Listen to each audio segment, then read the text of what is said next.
What's up everyone, John Rettinger from Techno Buffalo here with an unboxing of one of the first Verizon wireless LTE 4G modems. This is the Pantech UML290. Let's go ahead and dig in. I'm really excited to see if we get the speeds that we're supposed to.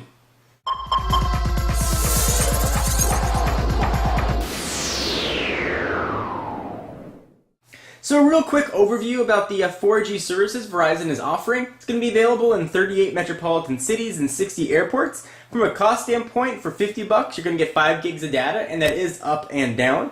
You're going to get 10 gigs of data for $80, and if you go over, it's $10 per gig. There's going to be no throttling, so you can go as much as you want, but we are going to have to pay that $10 overage charge.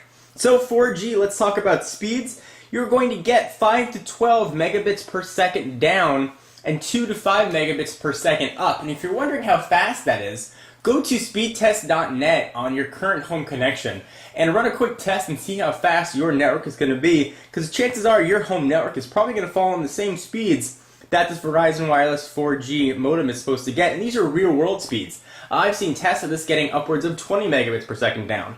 So enough of the geek talk. Let's go ahead and dig in. There are 2 modems that are available at launch.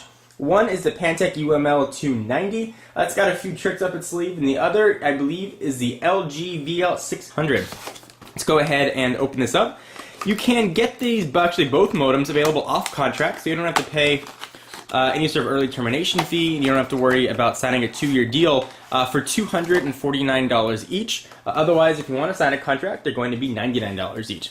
So here's the Verizon Wireless Access Manager stuff.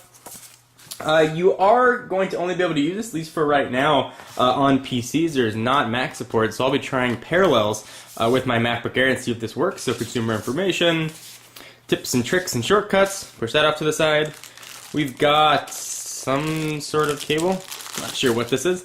I imagine it's probably some sort of USB extension cable, or a dock of some sort.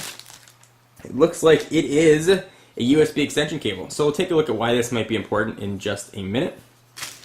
Here is the modem itself. Stop.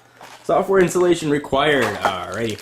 So this modem is not what you would call thin, but it does have some sort of cool features up its sleeve.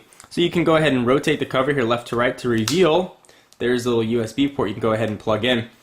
This is not going to take up 2 USB ports worth of space, hopefully, because this port is quite small. The LG, it's a little bit fatter. It's actually going to take up a decent amount of room. So you can turn this back and you can push that in in theory, be able to use your 4G speeds.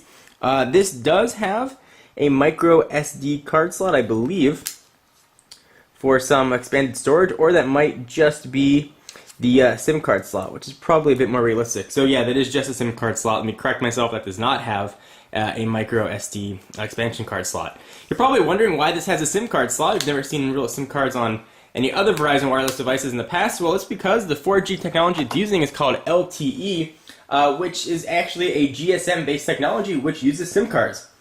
So let's go ahead and take a look at this thing. So in case you are at a premium for USB ports, you don't have room to sort of plug this in, you can use this, plug it into your USB port.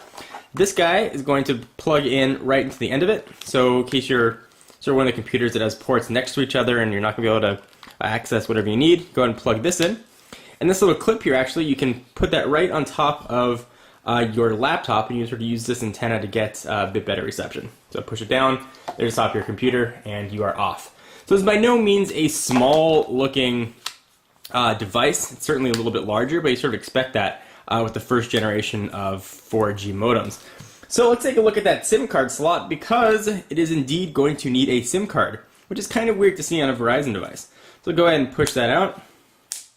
Usually in the past, when we've seen SIM cards, it's for Verizon's global phones, and usually it's co-branded with Verizon and Vodafone, but this one is just Verizon 4G. Interestingly enough, too, when they set up the SIM card and you go to the store, they are going to set up a phone number with it, even though LTE right now is not supporting voice, at least Verizon is not supporting it. Let's go ahead and pop in the SIM card. In the next video, I'll show you what the setup process was like, and more importantly, I will show you the speeds. Go ahead and push that right in. And the SIM card is installed. So I'm going to go ahead and get this guy set up, and I'll come back in another video and show you what the speeds are.